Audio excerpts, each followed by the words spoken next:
I hope you can see me and hear me as well.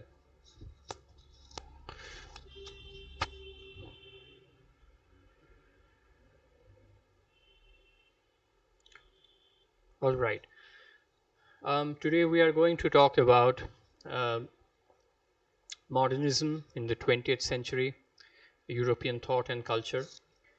And this lecture will examine major intellectual themes and debates in 20th century European culture, and it will draw on methods of intellectual history and refer to the evolving concepts in which leading writers and theorists have developed their ideas.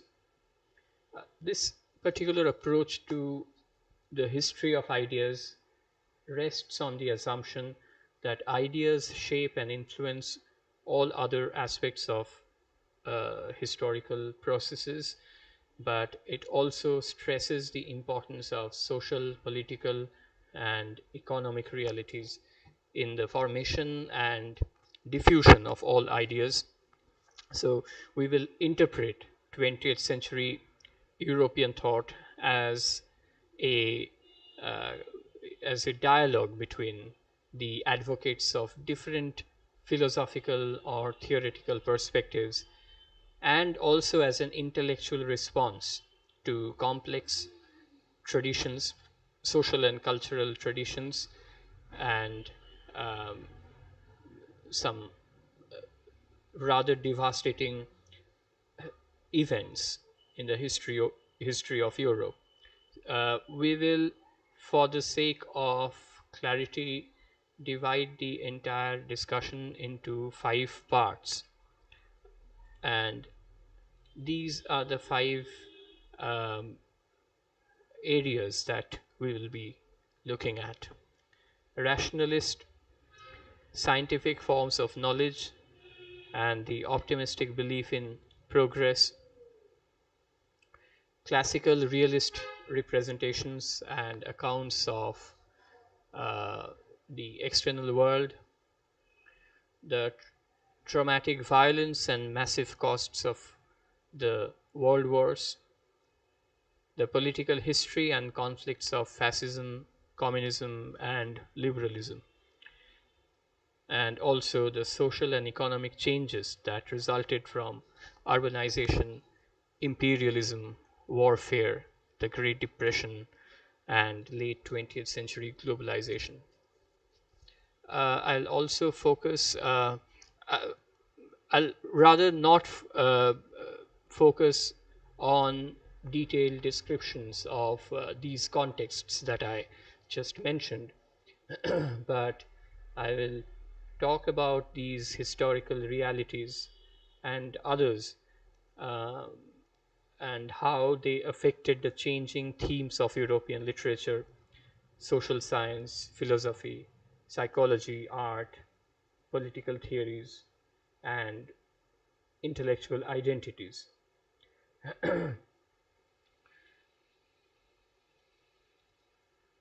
Um, Canonical texts, important texts, or artistic outputs do not merely reflect the contexts in which they appear, uh, but I would like to argue that creative thinkers are always interpreting, redefining, criticizing, and influencing the historical world in which they live. Um, we will also follow a chronological order, uh, which will be which can be divided into 3 general eras, 3 broad periods, cultural eras in modern European history, and these are as follows: the cultural innovations during the 3 decades before 1914,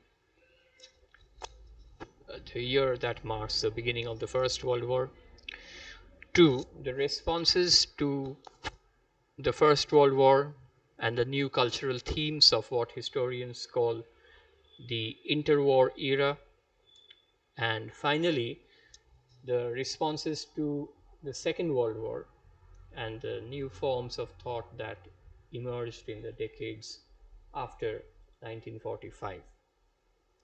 Um, we will begin with uh, talking about the dominant ideas and cultural institutions of the late 19th century, because modern intellectual movements evolved out of the cultural assumptions and the urban culture industry of this era.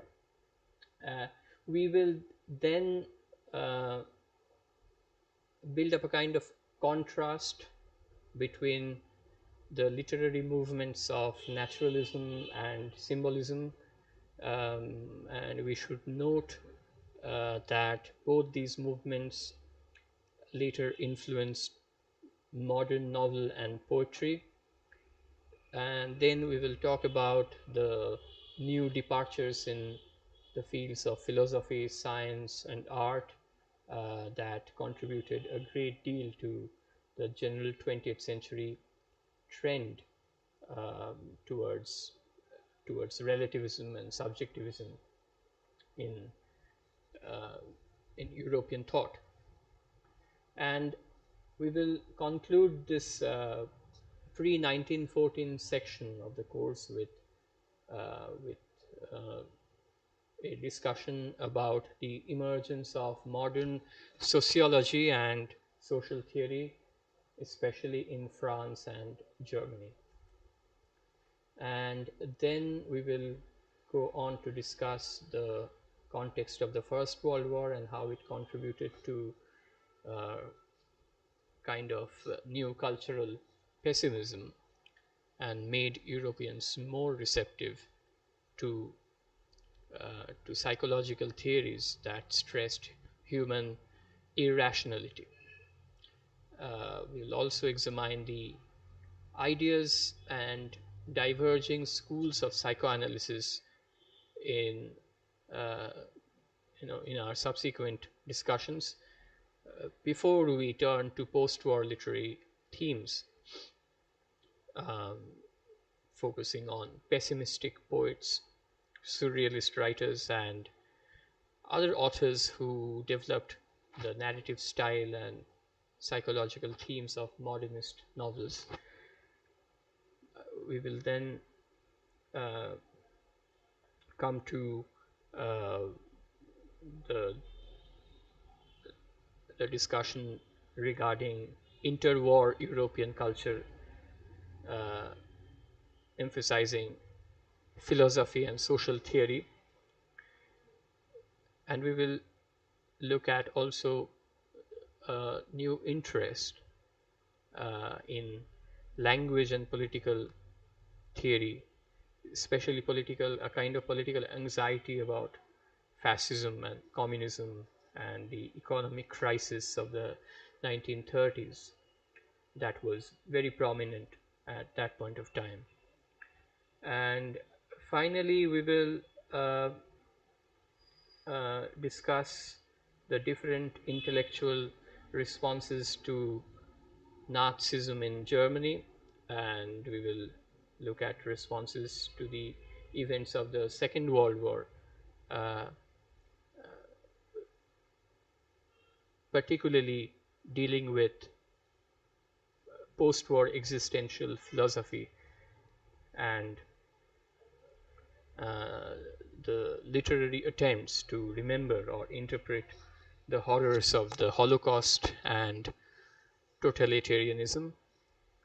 Um, we will also look at the isms that gained wide cultural influence in the period between 1950 and 1990, including feminism, structuralism, post structuralism, and postmodernism. Uh, we will conclude with uh, a discussion about the revival of various Enlightenment themes among the 20th century intellectuals who criticized cultural isms such as postmodernism and rejected political isms such as fascism and communism. Um, our aim will be to understand the ideas of influential 20th century European thinkers and to reflect on the interaction between ideas and historical contexts, and to develop an ability to think critically about how the ideas of creative 20th century writers continue to raise questions for our time. We will look at this discussion. We will begin this discussion uh, by uh, adopting a particular stance, which is intellectual history, and it will help us analyze the evolving uh, discourse or dialogue among people of other places and times, and it will also emphasize the importance of sustaining a critical dialogue between the present and the past. So, this is the aim of this series of lectures, and it will hopefully expand our dialogue with the intellectual world of the 20th century Europe, and it will hopefully show how the challenging ideas of that historical era uh, are still very relevant to our contemporary world. Okay, so that's an introduction. That was an introduction to what we are going to discuss. Let's begin with uh, uh, the let's begin by looking at the origin, or rather origins, of modernist thought in the 20th century. Um, for this, we need to understand the main trends of intellectual life. Remember that we are dealing with intellectual history here. So, the main trends of the intellectual life in the late 19th century should be considered, late 19th century Europe in particular. Um, uh, we also have to understand the ways in which intellectual history uses multidisciplinary or interdisciplinary and contextual methods to analyze ideas. Um, it is also important to uh, look at uh, the late 19th century cultural context, and uh, we should take a rather broad overview of Western cultural conceptions of reason and revelation. These are the two divergent trends in European thought. We'll come to that in a couple of minutes. Uh, so, these conceptions of reason and revelation, and then uh, we will be looking at the specific cultural themes of the era: the faith in scientific knowledge, the belief in progress, and the political and economic ideas of classical liberalism.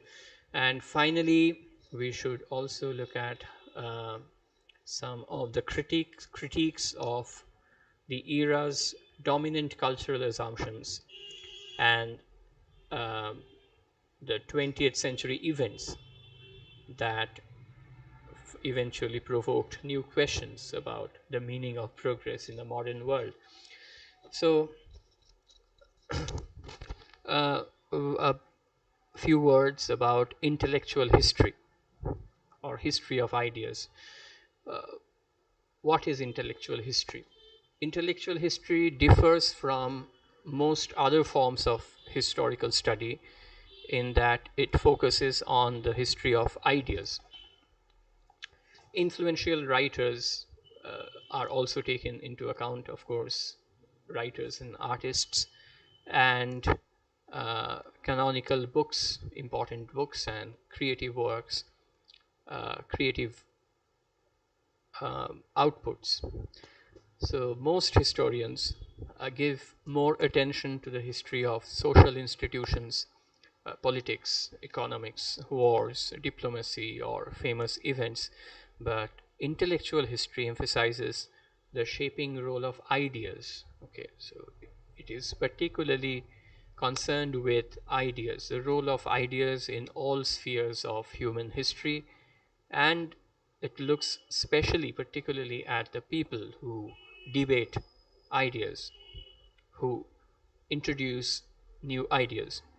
Uh, Intellectual history also differs from philosophy, literary criticism, or political theory in that it usually stresses the historical context in which creative thinkers live and new ideas develop.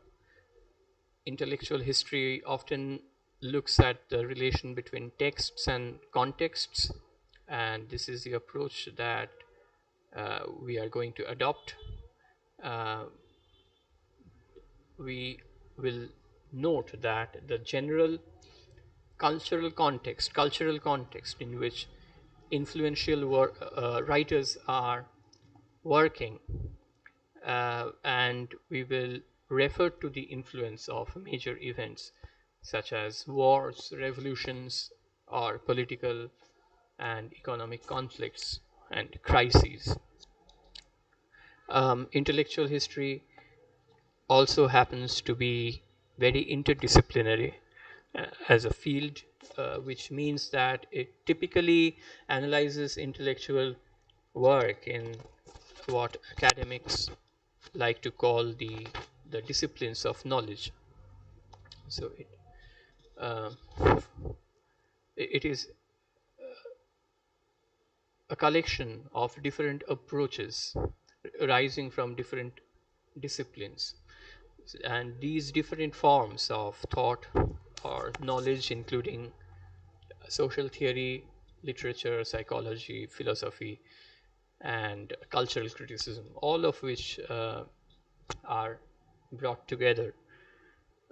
Um, the broad survey of intellectual history uh, in this discussion um, will introduce major themes of 20th century European thought, and it will suggest how this thought has evolved and how it gained wide cultural influence.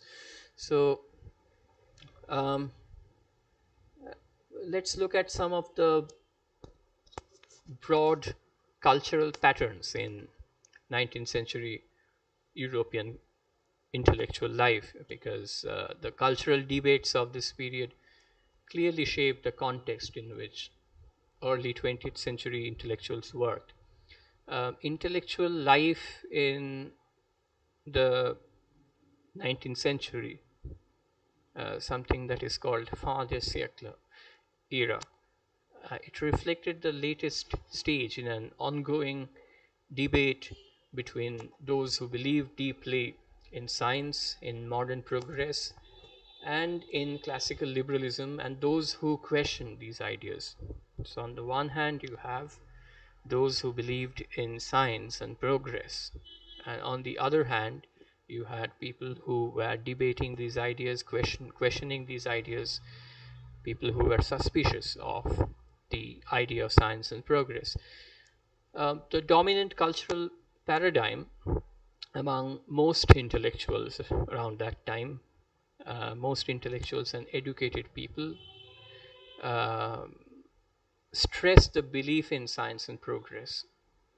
So, intellectuals and educated people were on the side of science and progress, technology.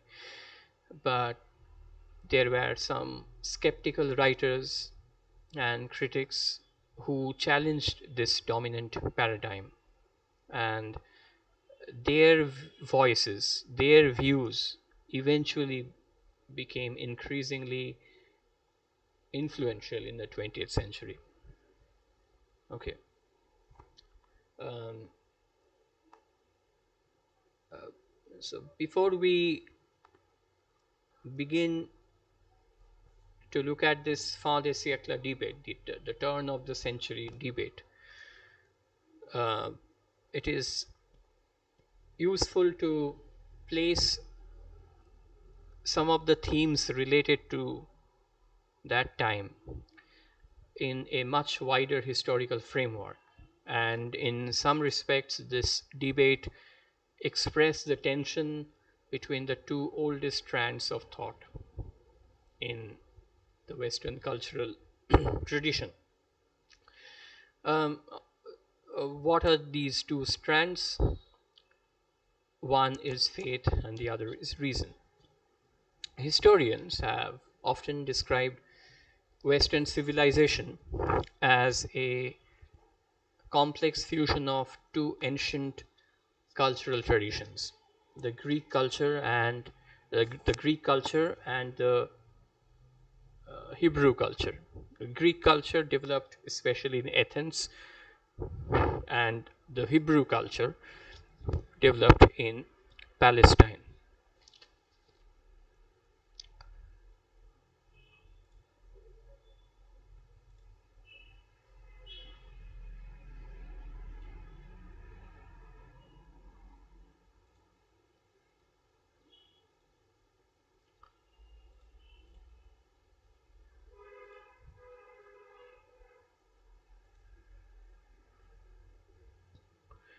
Okay, right. So the Greeks developed the philosophical understanding of reason. They also stressed the rational pursuit of knowledge, and in such thinkers as Aristotle, they emphasized the observation or study of nature. And although the Greeks talked about the gods, you remember that the Iliad and the Odyssey are full of references to gods and goddesses.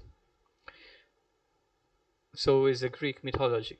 So the Greeks talked about gods and higher metaphysical realm, but they were fascinated by the human body and the material world. Uh, on the other hand, you have the Hebrews who developed the idea of monotheism, the belief in one God, and they stressed the unique human ability to communicate with God, and in such thinkers as the prophets emphasized God's role in human history. Although the Hebrews wrote about political events and real people acting in the world, they gave great attention to spiritual issues and to divine powers and the powers of ethical interventions, interjections, uh, sorry, injunctions rather. Um, so, to summarize these dichotomies, to summarize these distinctions, uh, in very general terms, the Greeks saw reason as a path to truth, and the Hebrews saw divine revelation as a path to ultimate truth. So they tried to reach the truth, the ultimate truth, through different paths.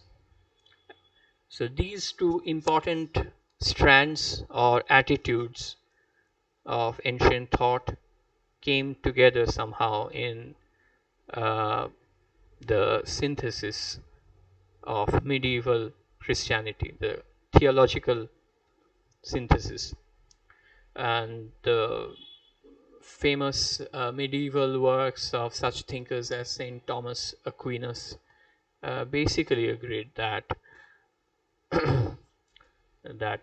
Aristotelian conceptions of reason could be reconciled with spiritual conceptions of divine revelations, and God and ultimate truth could be known through reason and faith, not reason or faith, but reason and faith. So these two were, after all, not as contradictory as it had appeared before in the eyes of the medieval thinkers. And the two forms of human understanding, faith and reason, led to the same transcendent point. As I said, the ultimate aim was the same, to reach a kind of truth. But this medieval synthesis of reason and revelation gradually fell apart during the centuries following the Protestant Reformation, and uh, not only Protestant Reformation, but also the scientific revolution and the Enlightenment. And many intellectuals lost the belief that theology or divine intervention, divine revelation could lead to secure, fixed, stable truths, especially when the new science that was emerging around that time offered uh, uh, the model of observable universal laws of nature. Okay, uh, coming to the 18th century Enlightenment embraced the classical beliefs in reason as the only source, uh, as the only secure path to truth, although it rejected most of the Aristotelian science and metaphysical dualism in Greek thought. Uh, the new faith in reason and science continued to spread in the 19th century. It gained more supporters as intellectuals accepted the new evolutionary theories of Charles Darwin and the scientific positivism of uh, social theorists such as Auguste Comte. Um,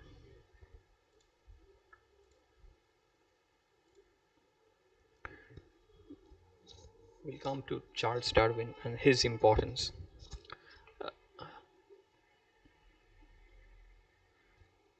However, uh, there was a strand in Western European thought uh, which is more spiritual in nature, and it didn't really disappear. If you look at the romantic critique of enlightenment, it is there.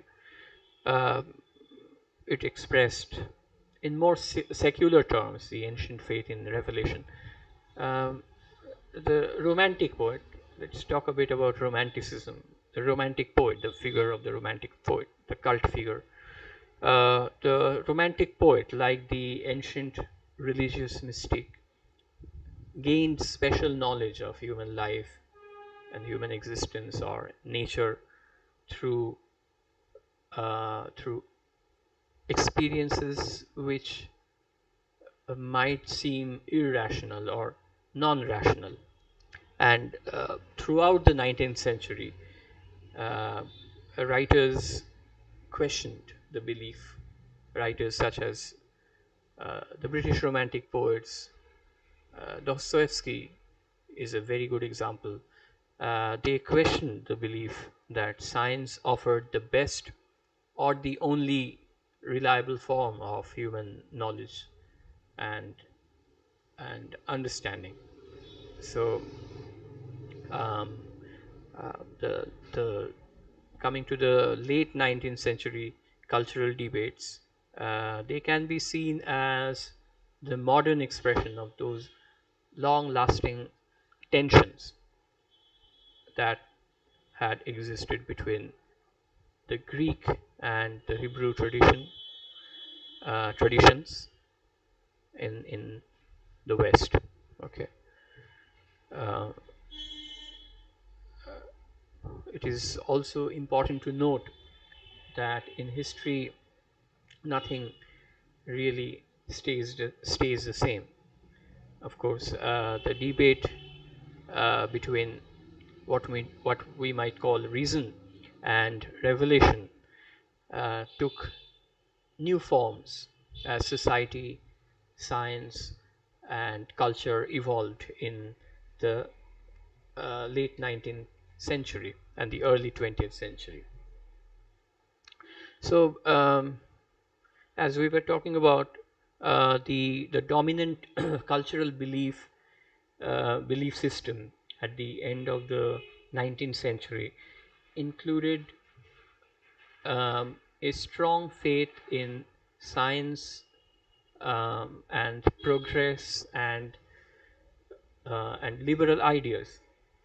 Okay, and the faith in science actually grew out of the belief that scientists were capable of explaining the laws of nature. Okay, laws of nature which could be seen in both the Newtonian descriptions of gravity and gravity and motion, and the Darwinian principle descriptions of biological evolution, observable facts, uh, rationally explicable truths. And science offered reliable, rational explanations for what happened in the natural world. But at the same time, it offered a model for all true knowledge, and it was based on reason and empirical observation. It was not based in faith. It could be trusted because it was related to observation and experimentation and reproducible um, inferences. So science led to the great technological advances of the age, no doubt about that. New machines, modes of transport and communication, better healthcare, medical facilities, and uh, cheaper and more efficient production of food, and innumerable other economic, commercial advances. So, a great emphasis or great interest was there in people about science.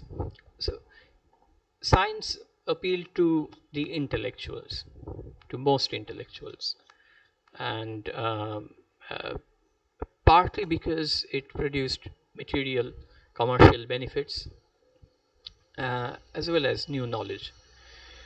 And the confident faith in science contributed also to the wide ranging belief in the idea of progress, which had been a very strong idea, a very characteristic theme in Western European thought uh, since at least the 17th century. And the the belief in progress and scientific progress, that is, it was based on the assumption that modern people had kind of transcended, surpassed all previous generations in terms of knowledge, wealth, technology, and more effective and superior social institutions. Um, um, there are several evidences to support this assumption, to support this view, to support this enthusiasm for science and progress. And uh, most of the late 19th century intellectuals confidently believed that modern progress would eventually and inevitably continue in all possible directions, would affect and influence all possible aspects of human life. And progress didn't really seem to have any limit. And the idea of limitless progress created a sense of superiority, not only uh, intellectual superiority, but also a superiority towards the past.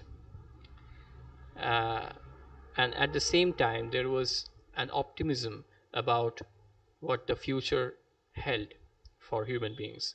And this notion of progress influenced major European beliefs about, and this is quite unfortunate, beliefs about the presumed superiority of their own culture.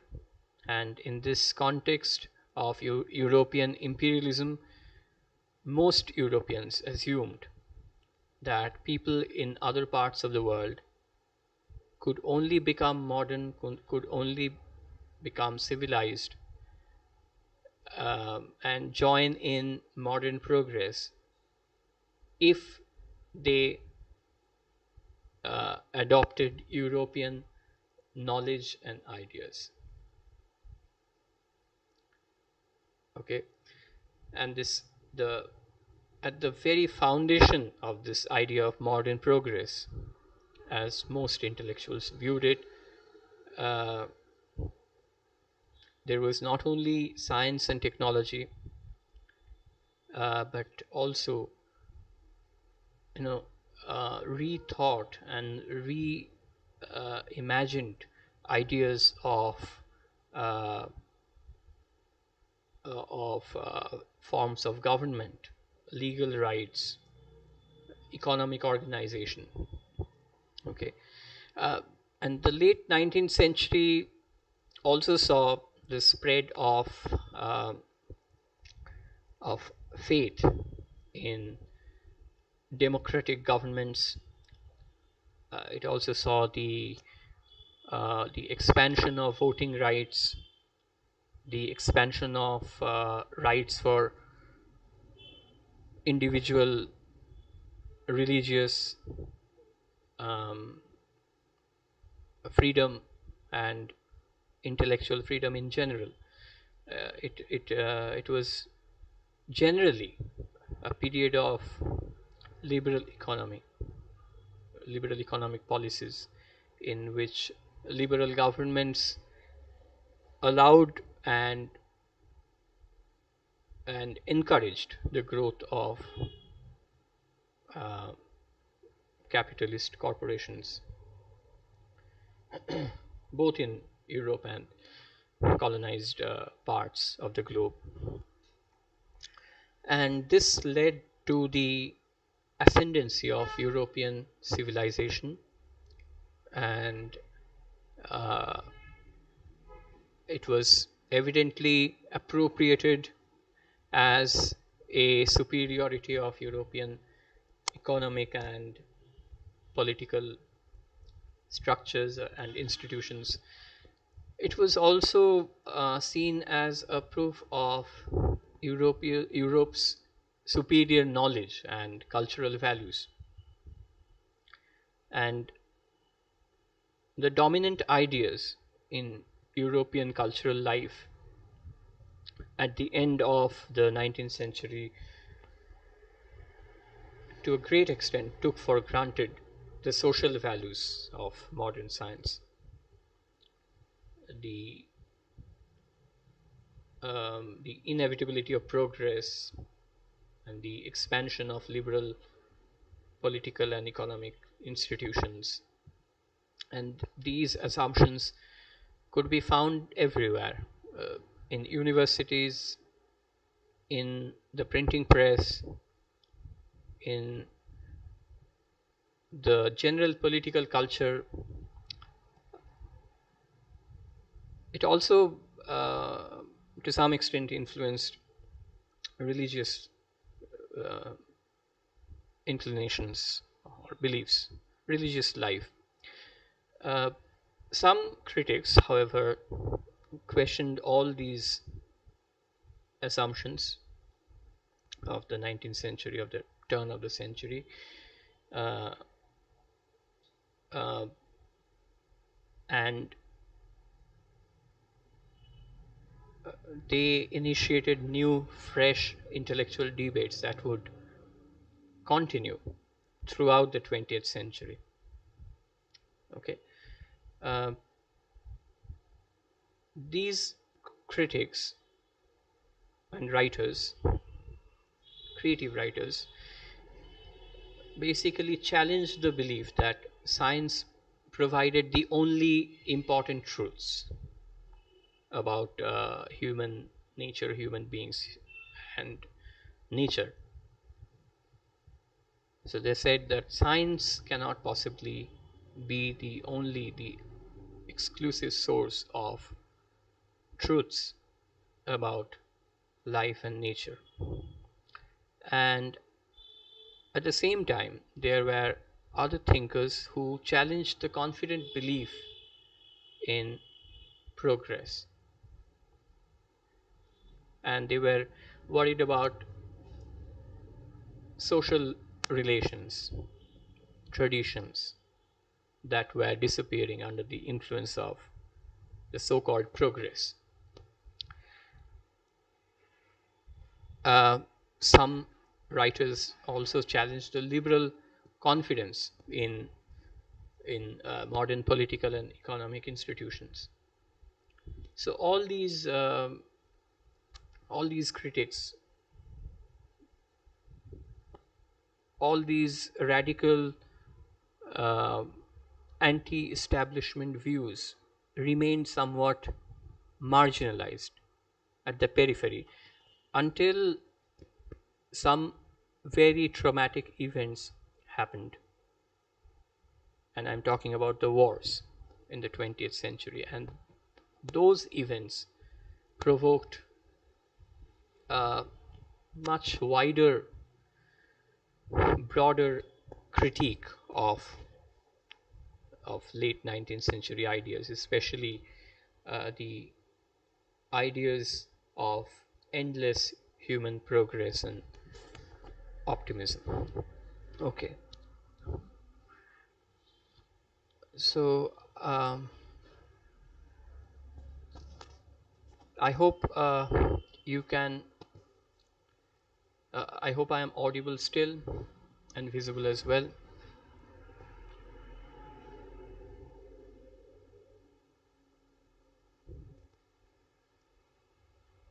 Okay, so now let's look at some of the institutions that propagated uh, alternate ways of thinking and being in the world. And let's examine some institutional and urban contexts that influenced several patterns in modern European thought. For example, the emergence of modern universities, the expansion of kind of bohemian cultural life in modern cities, also um, the kind of tension that existed in modern Europe, modern universities, um, because these institutions were expected to offer professional certifications and to protect or transmit cultural traditions. So intellectuals increasingly worked at universities, which tended to support the social or cultural status quo, and radical experimental forms of thought and culture were more likely to develop in what is known as avant-garde circles, and that flourished outside universities in large cities. So um, we need to understand modern intellectual life as an as a continuous debate, exchange, transaction between universities and avant-garde cultural groups. So these patterns of intellectual exchange, intellectual transaction, and conflict were particularly important in cities like Vienna and Paris. Uh, and I'm talking about all these because the history of European thought and culture has always evolved in the context of cultural institutions. Cultural life involves a sociological dimension as well. So every modern society has institutions that shape a dominant culture, right? And in totalitarian states, the government or people who are in power usually has the final say, the final controlling power over all main cultural institutions, right? And in the modern democratic nation states, however, the system of cultural control or cultural organization has is more complex. The governments in such states are usually much less direct, much less overt or explicit in controlling cultural spheres, though we can see that most major cultural institutions um encourage a kind of identification with the nation state. That's what they do, very subtly most of the time. And at the same time, modern culture has become a commodity that is bought and sold. People accumulate forms of cultural capital. Um, I don't know if you have heard of a thinker, a social theorist called Pierre Bourdieu. He has written about this idea of capital, cultural capital, uh, and people in general gain their cultural capital in certain institutions and places. So one source of cultural capital would be the education system, right, uh, which eventually culminates in the university sphere, university. Um, there is also another source of cultural capital, which is the social socio-cultural networks that exist in modern cities, and people gain cultural status through their connections with such institutions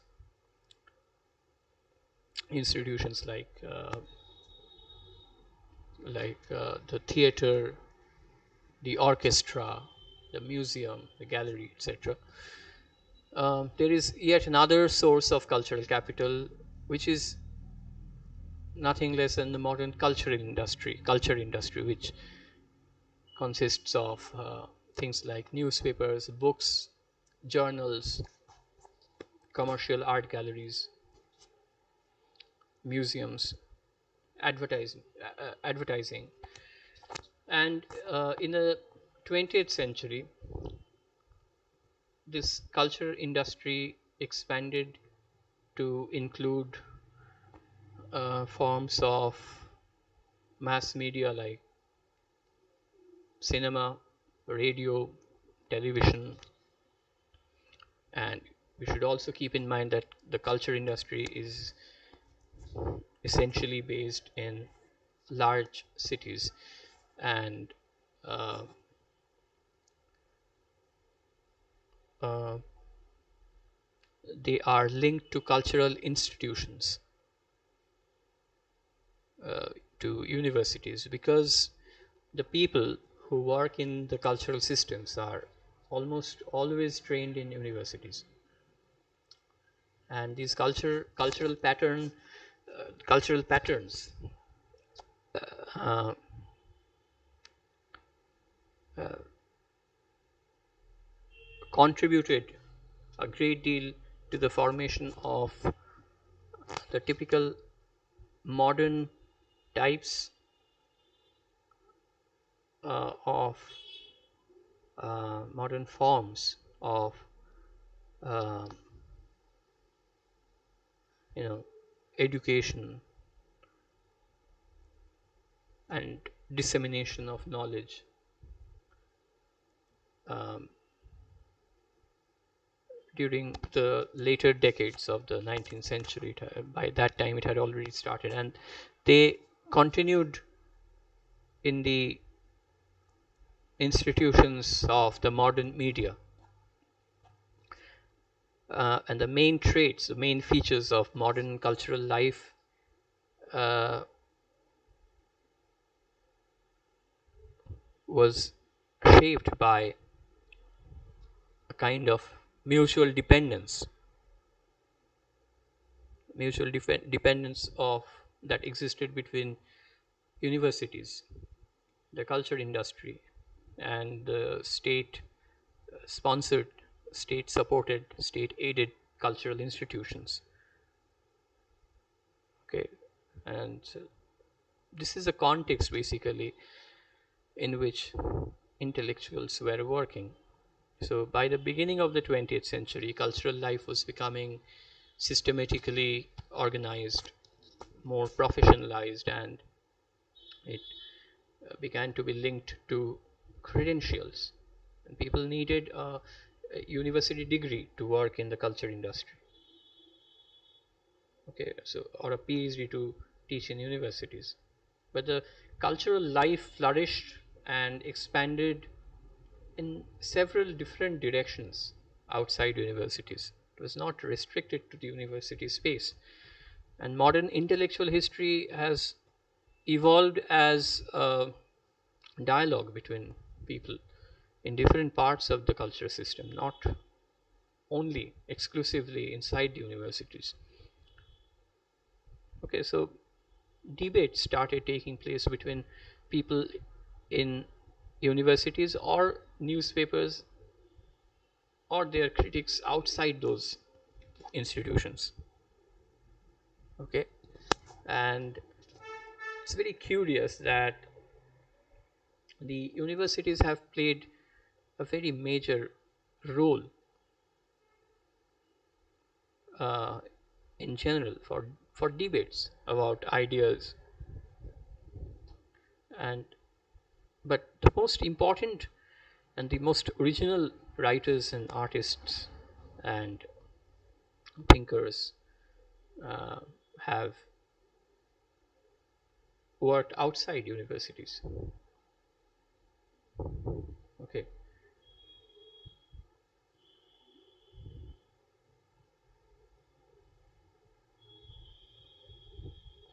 but we should also keep in mind that this dichotomy between the university and the outside of the university, this is not absolute, and some original ideas and thoughts emerged from within universities and other official institutions. But outside universities, there were thinkers, the avant-garde critical thinkers and artists who criticized universities, and they saw universities as guardians of cultural traditions. Okay, so this is a general pattern of modern intellectual history in which universities established the controlling and restrictive structures or norms of intellectual life, norms that were often challenged by urban cultural outsiders.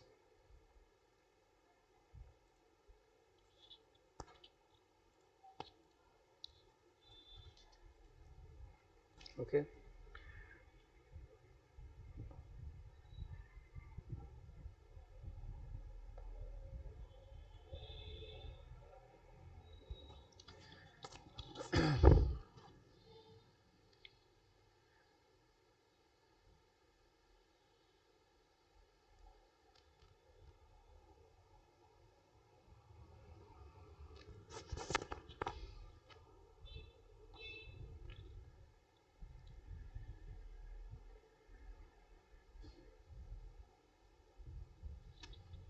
Okay, now let's come to uh,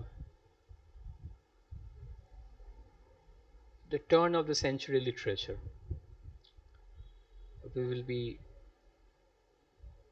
dealing with naturalism and other forms of fin de siècle literature. Um, European writers developed new forms of literary realism at the end of the 19th century, and this created both the new genre of naturalism and new critical portraits of modern society. Um, the widespread European confidence in science, progress, and the civilizing benefits of Europe's enlightened political institutions attracted critical attention from creative writers at the end of the 19th century. And these writers worked outside universities, like I mentioned, but they were highly aware of Darwinian science, Darwinian principles of evolution.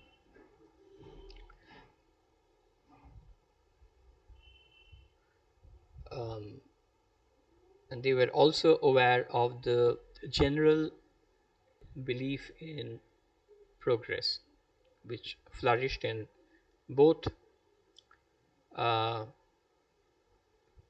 the popular press and academic culture of the era. And like other intellectuals in this period, creative writers, writers of fiction, poetry, uh, they too wanted to tap into the knowledge and sophistication and the prestige of science. And interestingly, novelists and playwrights,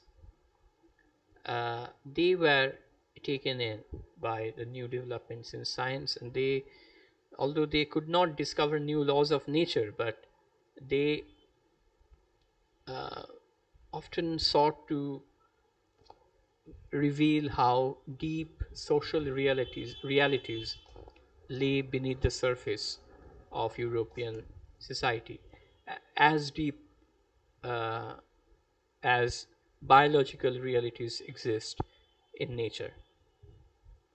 So correspondence was built up between biological realities, realities of nature, and realities of society.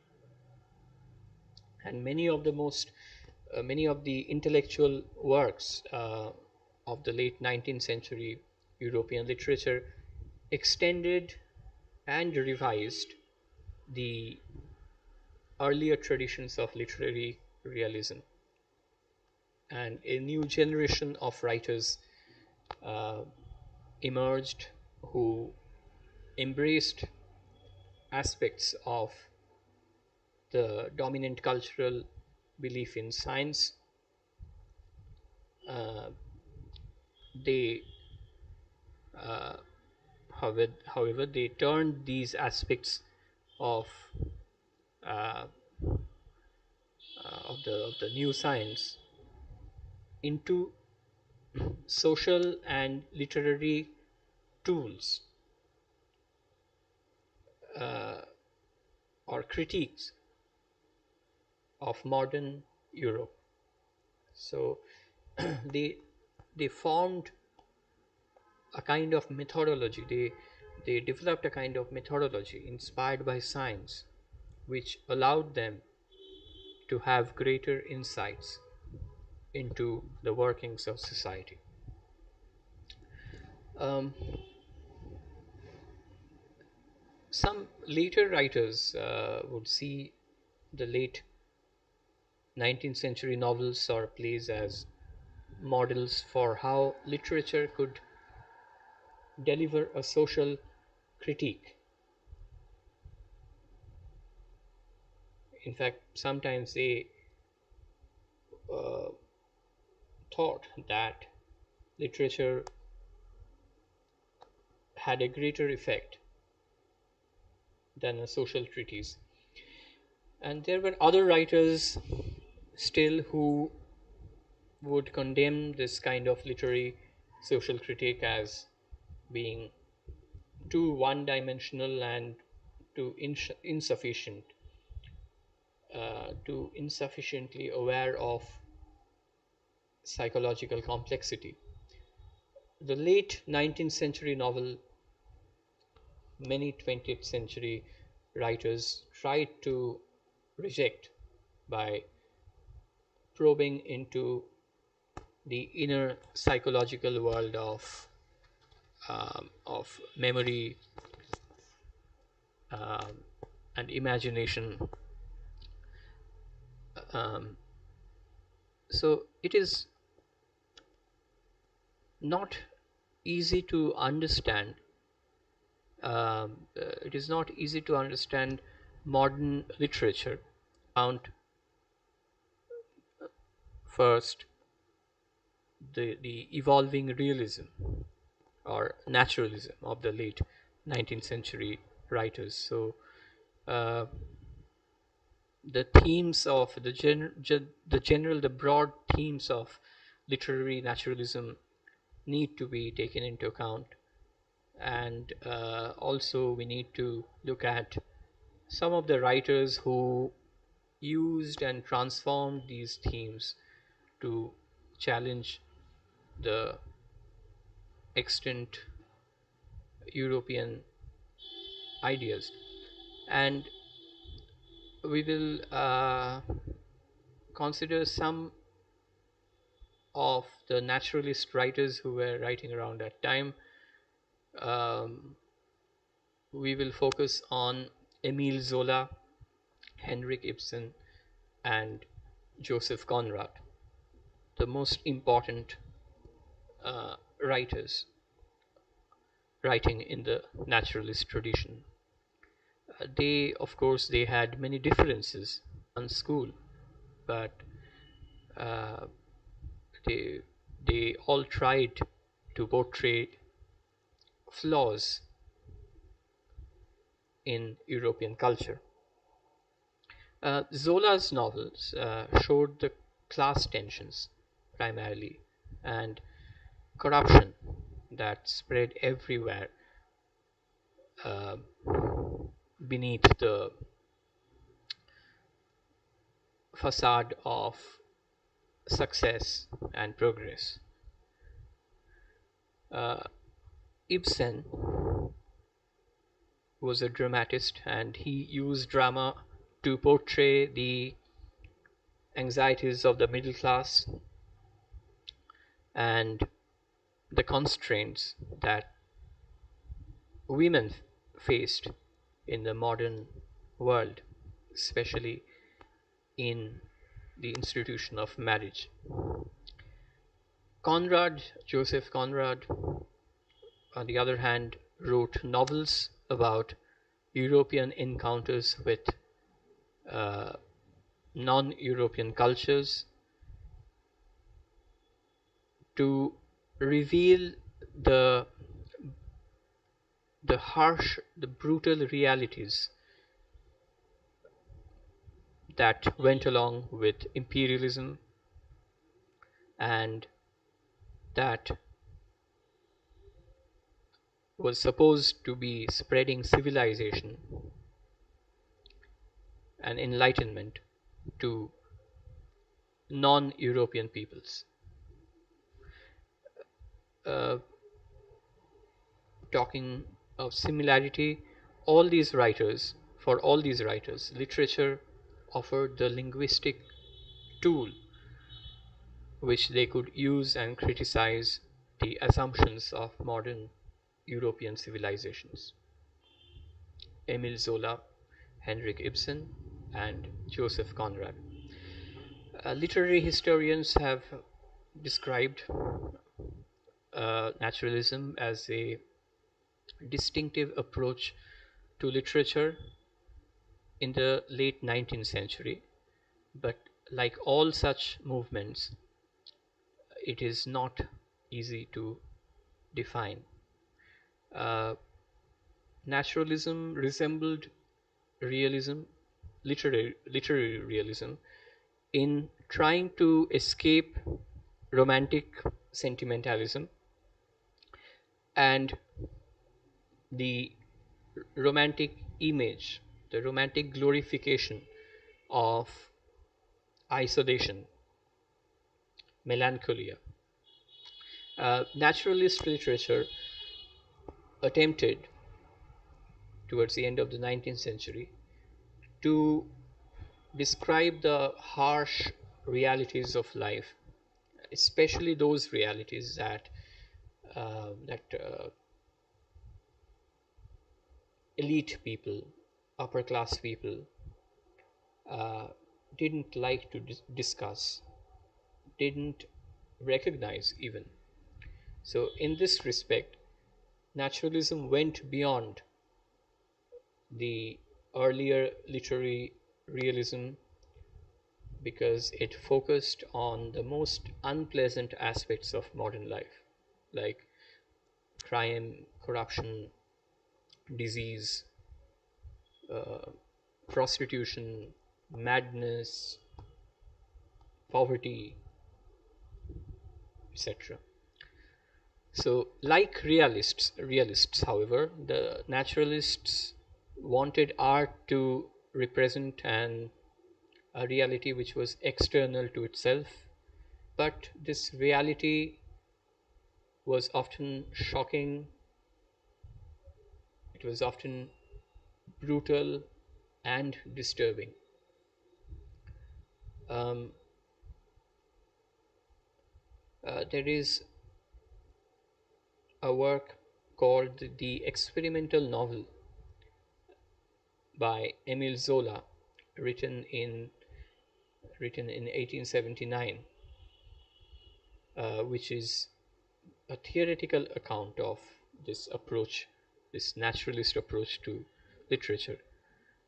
Uh, According to Zola, this new kind of writing, naturalist kind of writing, arose out of scientific advancements of the century, and it is a continuation and a completion of physiology.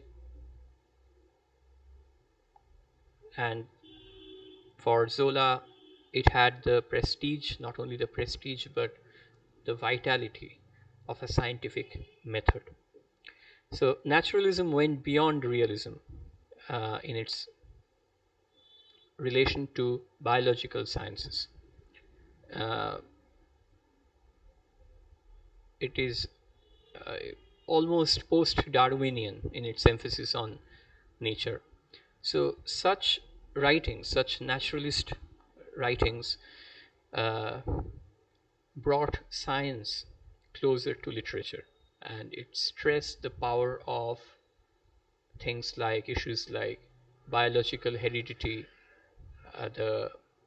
the influence, the shaping role of one's environment, and also the influence of the general social milieu on people who lived in it.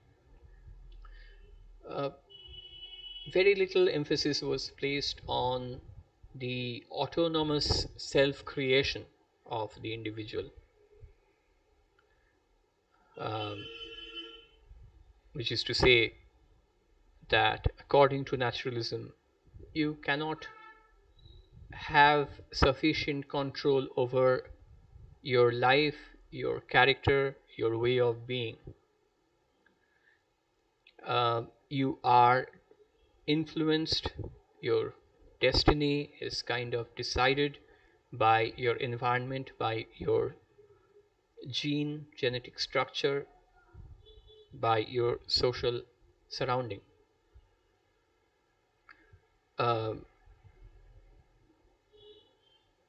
and there was almost no emphasis placed on how people's action and identities reflected biology or a social place.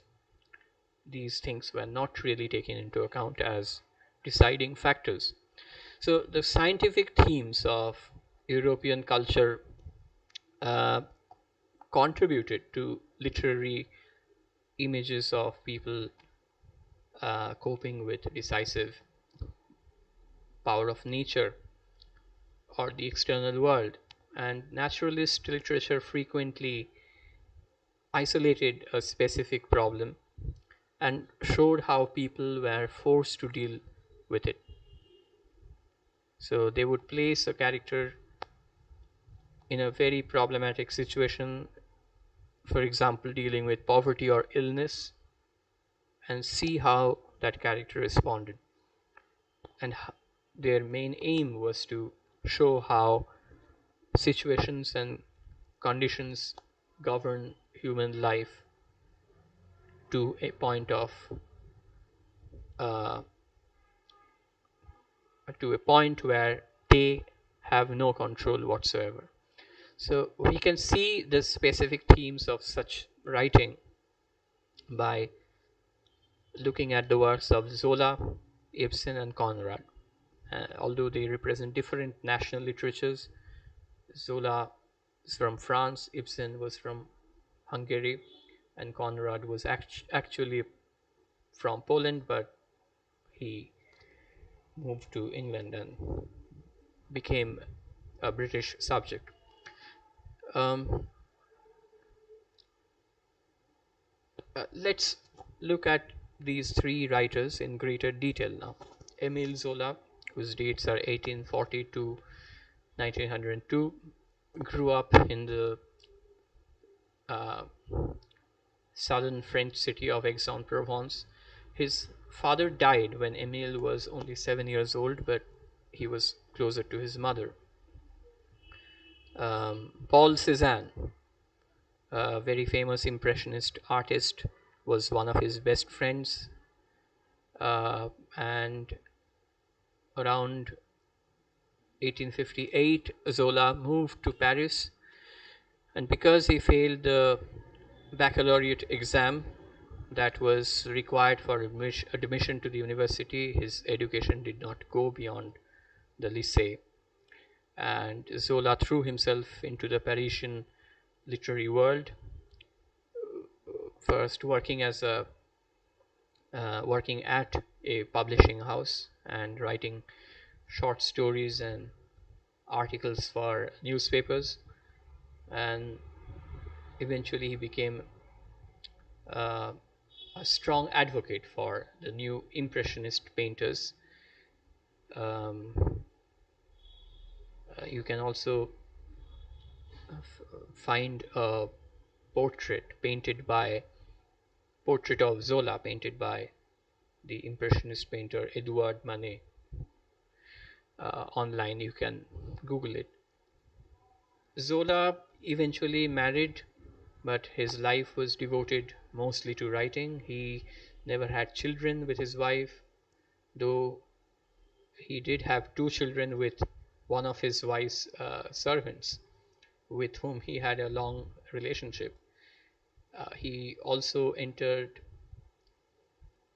decisively into the 19th century political debates when he uh, charged that the French government had wrongly convicted Alfred Dreyfus, who was a Jewish army officer who was convicted, who was accused and uh, punished wrongly for spying for the Germans. And Zola became involved in this affair, which came to be known as the Dreyfus Affair, and he became one of the most famous public intellectuals in France. And his literary theories emerged out of his interest in the early uh, impressionist attempt to convey the complexity of light and reality without sentiment. So there was some overlap between Zola's writing and impressionistic attitudes towards art. So, as Zola developed his writing, he sought to follow similar principles. In his writing, he was greatly inspired by Impressionism, but he became increasingly more interested in physiology and in the ways uh, in which heredity shaped individuals. And these themes emerged as very important ideas in his most famous novel series. Um uh, these the series of these novels were called uh, Hugo Makar. Okay, and um, because you know all the main characters were descendants of this family, and this family had a hereditary history of madness and alcoholism. Okay, a series of 20 novels. They're Hugo Macquart. And some of these novels, for example, there is a novel called Nana. Some of these novels showed the corruption of French elites, and other novels, there were other novels that showed the the effects of poverty. Uh, Probably the most famous novel is called Germinal, written in 1885, and it most memorably showed the misery of workers who labored to make the modern economy possible. And the novel tells the story of a young man, uh, young miner named Etienne, who joins a strike and struggles against the owners of the mine. The strike fails eventually, but Etienne learns from his difficult environment. Again, the focus on the environment is crucial here. A new social movement is growing, as we see in the novel, growing in the sense of germinating, hence the title, in this miserable social world. And Antion, despite the hereditary problems of his family, gradually comes to understand uh, the situation, the political complexities, the corruption, and he learns from his uh, social environment. So at the end, there is that bit about learning, a kind of empirical learning that is derived out of observation and also experimentation. Um, Zola's novels, Zola's novels in general are not exactly socialist works, but they suggest that deep social problems, um, like a mine, the metaphor of mine is crucial here. Uh, these social problems lie beneath the wealth, the general wealth of French society. Henrik Ibsen was another author, and his dates are 1828 to 1906, who also wrote about social problems. But in case of Henrik Ibsen, he used drama as a literary form rather than fiction to convey his themes, which includes uh, an interest in environments. So, as I already said, Ibsen was Norwegian. He was from a Norwegian merchant family that fell on hard times and moved to a farm. And like Zola, Ibsen uh, uh, failed to enter the university. And he worked for several years in Norwegian theaters. He was married and had a son, but was happy with his life in Norway mostly. But he left Norway in 1864 and lived for the next 27 years in Italy and Germany, and his major works were written during this period. Ibsen wrote plays and poetry on different themes, but he became famous for such plays as A Doll's House and Ghosts, which described unhappy middle class families. Um, and Ibsen's themes are as follows. Ibsen uh, sought to uncover the realities that existed beneath the surface of bourgeois respectability, uh, the secret problems, the denials, unhappiness. For example, the character of the wife in A Doll's House, Nora Helmer, comes to realize that her marriage is empty and that she must leave to live a more direct, more honest, and essentially a more free life. Okay, and she decides to come out of the marriage. There is another play called Ghosts, and in this play, Ibsen employs techniques of literary naturalism in this family that the play describes. Uh, a ghost is haunting, and this ghost is the ghost of heredity. So you have the idea of the past haunting the present, and a disease is a part of this haunting.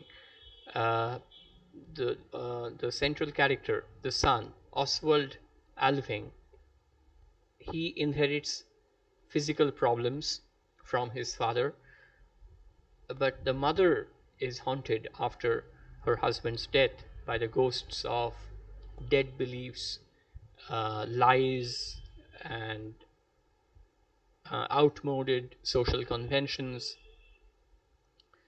Uh, Ghost, for obvious reasons, provoked cultural opposition and a lot of controversies as well. Uh, but that didn't deter Ibsen from writing plays that are naturalistic in nature, in conception, and Ibsen,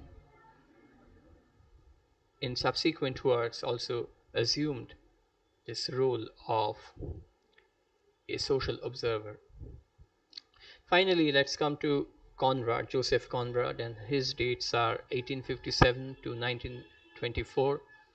Uh, his works were equally unsettling, especially when they depicted the brutality of European imperialism.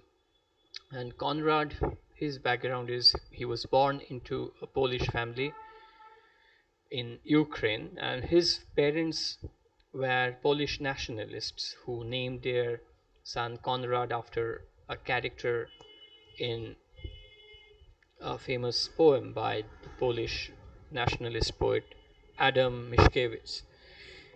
So, under the pen name Joseph Conrad, he wrote a number of stories about Europeans traveling beyond Europe, but his most famous work uh, of this type, where he critiques European imperialism, is Heart of Darkness, written in 1899. Heart of Darkness is a story about European traders in Africa. It's a very popular, very famous novel, one of the greatest landmarks of modernist literature. And uh, It's controversial as well. Some critics have condemned Conrad for being a racist, but if you look at it very carefully, his images of imperial European imperialism, uh, for example,